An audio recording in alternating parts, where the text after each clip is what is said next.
नया IBN 7 हौसला है।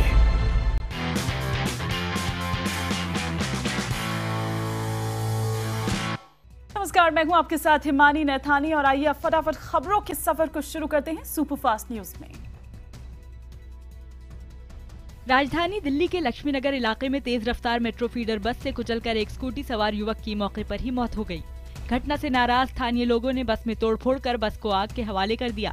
गनीमत ये रही कि सूचना के बाद मौके पर पहुंची पुलिस ने समय रहते बस में लगी आग को काबू कर लिया। सोमवार रात लक्ष्मीनगर का रहने वाला 19 साल का समीर किसी काम से जा रहा था। इसी दौरान तेज रफ्तार से आ रही मेट्रो फीडर बस ने उसे कुचल दिया।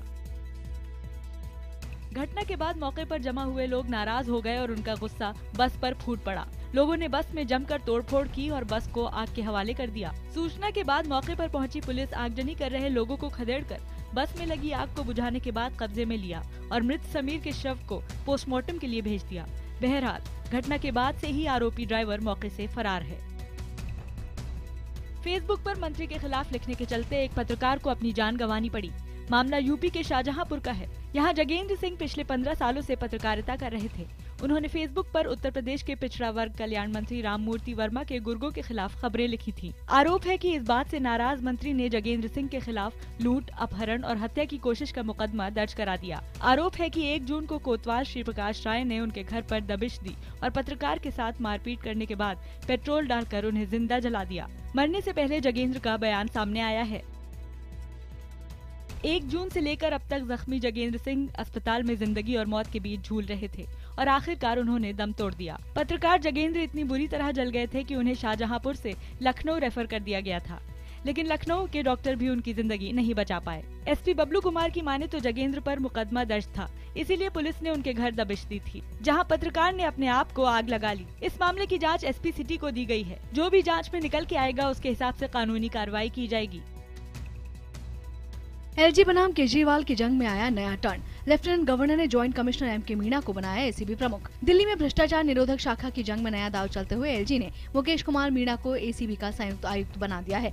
मीणा अभी नई दिल्ली जिले के जॉइंट सीपी हैं और अब से वो एसीबी की भी जिम्मेदारी संभालेंगे। मीणा के साथ साथ सरकार ने 7 इंस्पेक्टर को भी एसीबी में ट्रांसफर किया है। वहीं इस नियुक्ति पर दिल्ली की केजरीवाल सरकार ने कहा है कि उन्हें इसकी कोई जानकारी नहीं है। दिल्ली सरकार के मुताबिक एसीबी में जॉइंट सीपी का कोई पद है ही नहीं। इसके अलावा केजरीवाल सरकार का कहना है कि एलजी का ये कदम ऐसे वक्त आया है जब सीएनजी फिटनेस घोटाले में खुद एलजी सवालों के घेरे में है। दिल्ली सरकार ने सीएनजी फिटनेस घोटाले में अब एलजी को घेरने की पूरी तैयारी कर ली है। दिल्ली सरकार मुख्य सचिव से पूछने जा रही है कि सीएनजी फिटनेस घोटाले में भ्रष्ट अफसरों को बचाने के आरोप में उपराज्यपाल के खिलाफ क्या कार्रवाई की जा सकती है। आपको बता दें कि जब दिल्ली में राष्ट्रपति शासन था उस वक्त सीबीआई सीएनजी फिटनेस घोटाले की जांच कर रही थी। सीबीआई ने 3 अफसरों पर केस की इजाजत मांगी थी, लेकिन एलजी ने अफसरों पर केस की इजाजत देने से इनकार कर दिया था। सीएनजी घोटाले पर इस बीच एलजी ऑफिस की सफाई सामने आई है। एलजी दफ्तर ने ये कहा है कि हमने कभी भी जांच को प्रभावित नहीं किया। एलजी ऑफिस ने सफाई में ये कहा कि जांच को प्रभावित करना तो दूर, हमने ही मुद्गल कमेटी का गठन किया और इस कमेटी की रिपोर्ट खुद गृह मंत्रालय को सौंपी। फिर एक साथ नजर आए दिल्ली के मुख्यमंत्री अरविंद केजरीवाल और एलजी नजीब जंग। एक साथ बैठकर दोनों ने मुस्कुराते हुए की बात। एलजी बनाम केजरीवाल की जंग के बीच सोमवार को एक बार फिर एलजी नजीब जंग और मुख्यमंत्री अरविंद केजरीवाल साथ नजर आए। मौका था सीवेज प्लांट के उद्घाटन का। इस दौरान दोनों की मुलाकात हुई। नजीब जंग ने केजरीवाल को पास बुलाया। दोनों साथ बैठे और कुछ देर तक मुस्कुराते हुए बात की। आपको बता दें कि केजरीवाल सरकार सीएनजी घोटाले में एलजी के खिलाफ मोर्चा खोलने की तैयारी में है।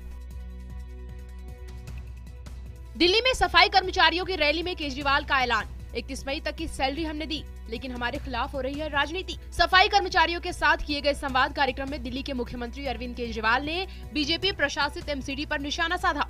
केजरीवाल ने कहा कि पहले तो ऐसा कभी नहीं हुआ कि एमसीडी कर्मचारियों की सैलरी रुकी हो, लेकिन ऐसा क्या हो गया कि आम आदमी पार्टी की सरकार आते ही अब एमसीडी के पास सैलरी देने के भी पैसे नहीं हैं।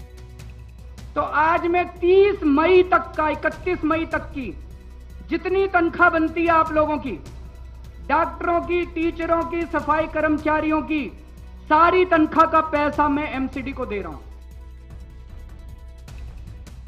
आज से नीतीश कुमार बड़े पैमाने पर चुनाव प्रचार की शुरुआत करने जा रहे हैं। नीतीश ने चुनाव प्रचार के लिए जिस टीम को रखा है वो आज से पहला बड़ा कैंपेन जन भागीदारी अभियान के नाम से शुरू करने जा रही है। ये वही टीम है जिसने मोदी के चुनाव कैंपेन को लीड किया था। इस अभियान के जरिए 40,000 गांवों और 4 करोड़ लोगों तक पहुंचने की कोशिश होगी। इसके लिए करीब 400 ट्रक तैयार किए जा रहे हैं जो टीवी, म्यूजिक सिस्टम, माइक्रोफोन और स्पीकर से लैस होंगे और इनसे प्रचार होगा। वरिष्ठ वकील और पूर्व केंद्रीय मंत्री राम जेठमलानी ने पीएम मोदी से अपने ब्रेकअप का ऐलान किया है। जेठमलानी ने सीवीसी के पद पर केवी चौधरी की नियुक्ति की आलोचना की है। नाराज जेठमलानी ने चौधरी के नाम पर पहले ही असंतोष जाहिर किया था और प्रधानमंत्री नरेंद्र मोदी और राष्ट्रपति प्रणब मुखर्जी को इस सिलसिले में चिट्ठी भी लिखी थी। सोमवार को जैसे ही इन नियुक्तियों की घोषणा हुई, जेठमलानी ने पीएम मोदी को लिखा कि आपके लिए मेरा कम होता सम्मान आज समाप्त हो गया। हम आपको बता दें कि सीबीडीटी के पूर्व प्रमुख केवी चौधरी को सीवीसी और सूचना आयुक्त विजय शर्मा को सीआईसी बनाए जाने की सोमवार को औपचारिक घोषणा की गई। कांग्रेस अध्यक्ष सोनिया गांधी आज कांग्रेस शासित राज्यों के मुख्यमंत्रियों के साथ बैठक करेंगी। 2014 के लोकसभा चुनाव के बाद पार्टी के मुख्यमंत्रियों की इस पहली बैठक में मिजोरम, मेघालय, मणिपुर, असम, अरुणाचल प्रदेश, कर्नाटक, केरल, हिमाचल प्रदेश और उत्तराखंड के मुख्यमंत्री हिस्सा लेंगे। बैठक में एनडीए सरकार के तहत वित्तीय प्रबंधन, सरकार की प्रमुख नीतियों पर चर्चा होगी। इसके साथ ही इसमें सरकार के कामकाज की समीक्षा भी की जाएगी। बैठक में पार्टी उपाध्यक्ष राहुल गांधी और पार्टी के वरिष्ठ नेता भी मौजूद रहेंगे। एक और केंद्र सरकार अंतर्राष्ट्रीय योग दिवस पर दिल्ली में बड़े कार्यक्रम आयोजित करने वाली है। वहीं उत्तराखंड की कांग्रेस सरकार भी योग महोत्सव का आयोजन करेगी। चौंकाने वाली बात यह है कि योग दिवस पर प्रधानमंत्री मोदी दिल्ली के कार्यक्रम में होंगे, वहीं कांग्रेस अध्यक्ष सोनिया गांधी उत्तराखंड में लोगों के साथ योग का पाठ पढ़ेंगी। हालांकि सोनिया गांधी की ओर से साफ नहीं किया गया है कि वो उत्तराखंड के योग महोत्सव में शिरकत करेंगी या नहीं। देवभूमि उत्तराखंड में भी 21 जून को अंतर्राष्ट्रीय योग महोत्सव बड़े पैमाने पर आयोजित होगा। गृह मंत्री राजनाथ सिंह आज 2 दिन के दौरे पर उत्तर प्रदेश की राजधानी पहुंचेंगे। 8 जून का उनका कार्यक्रम स्थगित हो गया है। अब वो आज सुबह लखनऊ पहुंचेंगे। लखनऊ से सांसद राजनाथ अपने कोष से रानी लक्ष्मीबाई स्कूल में होने वाले विकास कार्य की आधारशिला रखेंगे और इसके बाद काकोरी स्थित नवनिर्मित बालाजी मंदिर का उद्घाटन करेंगे। वो कैंट इलाके में पार्टी कार्यकर्ताओं से मुलाकात करेंगे और फिर उनकी कुछ निजी व्यस्तता भी रहेगी। बुधवार को राजनाथ राजा सुहेलदेव की जयंती कार्यक्रम में हिस्सा लेंगे। महाराष्ट्र में शिवसेना और एमआईएम एक बार फिर आमने सामने हैं। एमआईएम ने कहा है कि वो जनता के पैसे स्मारकों पर हरगिज खर्च नहीं होने देंगे। दरअसल महाराष्ट्र की शिवसेना बीजेपी सरकार शिवाजी महाराज और बाल ठाकरे का स्मारक बनाने जा रही है। एमआईएम की इस चुनौती का जवाब शिवसेना ने अपने मुखपत्र सामना से दिया है। सामना में लिखा गया है कि पहले अवैध मस्जिदें तोड़ो, वंदे मातरम कहो, फिर हमें उपदेश दो। विशेष मकोका अदालत ने मिड डे के वरिष्ठ पत्रकार जेडे हत्याकांड में महिला पत्रकार जिगरा वोरा सहित 10 आरोपियों के खिलाफ आरोप तय कर दिया। 11 जून 2011 को पत्रकार डे की गोली मारकर हत्या कर दी गई थी। कोर्ट ने उन पर भगोड़ा गैंगस्टर छोटा राजन के चलाए जा रहे अंडरग्राउंड गैंग का हिस्सा होने के अलावा साजिश रचने और डे की हत्या करने का आरोप तय किया है। जिगरा वोरा पर मारे गए पत्रकार डे की मोटरसाइकिल का नंबर और घर का पता बताने जैसी प्रमुख सूचनाएं छोटा राजन को देने का आरोप है। पुलिस के मुताबिक छोटा राजन अपने खिलाफ डे के लिखे 2 रिपोर्टों से नाराज था और उसने इसका बदला लेने के लिए हत्या का हुक्म दिया। खुफिया एजेंसियों ने जानकारी दी है कि हाल के दिनों में बढ़े सिख उग्रवाद के पीछे दरअसल आईएसआई का हाथ है। पिछले कुछ दिनों में दुनिया भर के कई शहरों में सिख संगठनों ने भारत के खिलाफ विरोध प्रदर्शन किया। ऑपरेशन ब्लू स्टार की बरसी के मौके पर अमेरिका, जर्मनी, ब्रिटेन और कनाडा के कई शहरों में सिखों ने प्रदर्शन किया। सूत्रों के मुताबिक आईएसआई न सिर्फ सिखों को भारत के खिलाफ बरगला रहा है, बल्कि उन्हें आर्थिक मदद के साथ साथ सिख नौजवानों को थाईलैंड और म्यांमार में आतंकी ट्रेनिंग भी दे रहा है। इसका खुलासा हुआ है खालिस्तान टाइगर्स फोर्स के चीफ जगतार सिंह तारा की गिरफ्तारी के बाद। तारा को इसी साल जनवरी में गिरफ्तार किया गया था। यूपी में पहले मैगी में एमएसजी पर बवाल के बाद अब बुलंदशहर में ग्लूकॉन डी एनर्जी ड्रिंक में कीड़े मिले हैं। ग्लूकॉन डी में कीड़े मिलने के बाद खाद्य सुरक्षा विभाग ने अब हकीकत में वो नजर आया और आनंद फानन में ग्लूकॉन डी के सैंपल्स लिए गए हैं, जिसको जांच के लिए लखनऊ भेजा जाएगा। दरअसल बुलंदशहर के चेक बाजार में एक परिवार ने ग्लूकॉन डी का आधा किलो का पैकेट खरीदा, जिस पर मैन्युफैक्चरिंग मार्च 2015 छपी थी। मार्च 2015 का बना ग्लूकॉन डी पीने से परिवार में बच्चों को उल्टियों की शिकायत होने लगी, जिस पर उसने दुकानदार को दिखाया तो पैक में कीड़े निकले। एयर इंडिया की एक एयर होस्टेस ने अपने क्रू मेंबर पर छेड़छाड़ का आरोप लगाया है। घटना मुंबई में होने की वजह से आईजीआई एयरपोर्ट पुलिस ने पीड़ित की शिकायत पर 0 एफआईआर दर्ज कर ली है। दिल्ली पुलिस ने मामले पर कार्रवाई के लिए एफआईआर को मुंबई के अंधेरी वेस्ट थाने में भेज दिया है। पीड़िता के मुताबिक घटना 25 मई की है। दिल्ली भोपाल मुंबई क्रू के मेंबर मुंबई के एक होटल में ठहरे हुए थे। इसी दौरान एक क्रू मेंबर ने उनके साथ छेड़खानी की। दिल्ली पहुंचने के बाद पीड़िता ने आईजीआई थाने में इसकी लिखित शिकायत की थी। कुछ ही दिनों में मानसून मुंबई में दस्तक दे देगा, लेकिन मानसून के आने से पहले की हल्की बारिश ने मुंबई करों की नींद उड़ा दी है। ऐसा इसलिए है क्योंकि मुंबई में नालों की सफाई का काम अभी तक पूरा नहीं हो पाया है। नालों में फैली गंदगी के चलते मुंबई वासियों को मुंबई के फिर से डूब जाने का खतरा सता रहा है। यही हाल सड़कों का भी है। जगह जगह सड़कों के पुनर्निर्माण का कार्य शुरू है। जर्जर इमारतों में रहने वाले लोग डरे सहमे हैं। इस मामले पर राजनीति भी तेज हो गई है। कांग्रेस ने शिवसेना पर काम न करने का आरोप लगाया है। नाबालिग से रेप के आरोप में जेल में बंद आसाराम जब अदालत से बाहर निकले तो उनकी आंखों में आंसू थे। आसाराम बोले कि अब उन्हें जेल की रोटी अच्छी लगने लगी है। उन्होंने उन अफवाहों का भी खंडन किया कि आश्रम के लोग उन्हें बाहर नहीं आने देना चाहते। आसाराम ने पीड़िता को अपने परिवार जैसी बताते हुए कहा कि अगर ये साबित हो गया कि उनकी वजह से किसी को दुख पहुंचा है तो वो अन्न जल त्याग देंगे।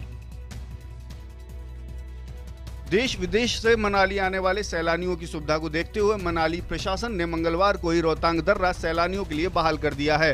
रोहतांग दर्रे में वाहनों की संख्या सीमित कर देने से हजारों पर्यटक रोहतांग नहीं देख पा रहे हैं, इसलिए प्रशासन ने ये कदम उठाया है। रोहतांग दर्रे का दौरा करने और बीआरओ के साथ बैठक करने के बाद ये फैसला लिया गया। इससे पहले बीआरओ के मरम्मत के काम को देखते हुए प्रशासन ने मंगलवार को रोहतांग दर्रा सैलानियों के लिए बंद किया था। एक ब्रेक के लिए हमें यहाँ पर रुकना होगा, लेकिन जब लौटेंगे तो आपको दिखाएंगे कि कैसे लेडी गागा पर छाया घनी बावरी का खुमार। Film Tanu with Manu returns के गाने घनी बावरी पर लेडी गागा के ठुमके बस कुछ ही देर में।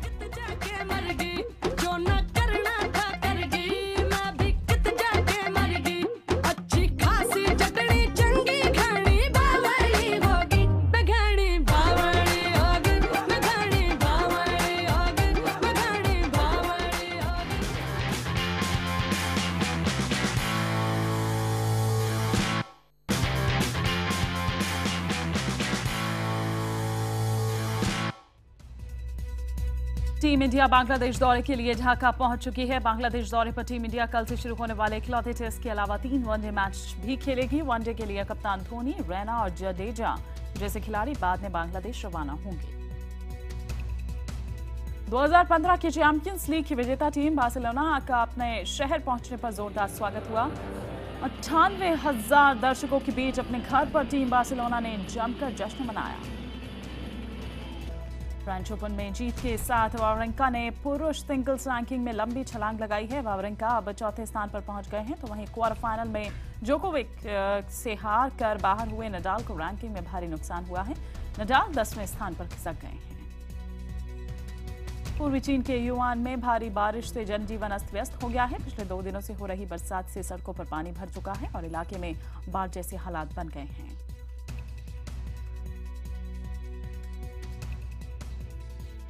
ब्राजील के सबसे बड़े शहर साओ पोलो में हुए गे परेड में लाखों लोगों ने भाग लिया। आपको बता दें कि इस परेड के दौरान लोग orange is the new black का नारा लगाते हुए नजर आए। रंग बिरंगे इस परेड में रंग बिरंगे पोस्टर्स और बैनर लेकर लोग शामिल हुए।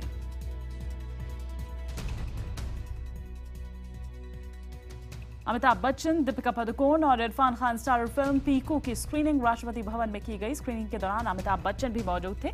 कहा यह जा रहा है कि यह फिल्म राष्ट्रपति प्रणब मुखर्जी को बेहद पसंद आई।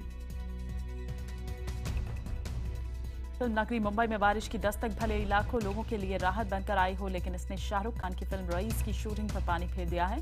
फिल्म की शूटिंग इस वक्त मुंबई में चल रही है और वहां जमकर पानी बरस रहा है।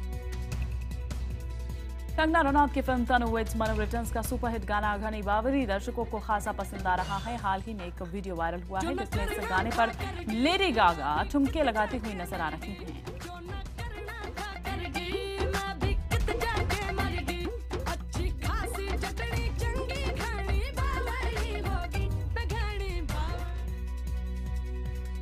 रामगोपाल वर्मा ने अपनी नई फिल्म सीक्रेट का पहला पोस्टर जारी कर दिया है। करीब 2 साल के इंटरवल में ये उनकी पहली फिल्म होगी। रामगोपाल की पिछली हिंदी फिल्म सत्या पार्ट 2 2013 में रिलीज हुई थी।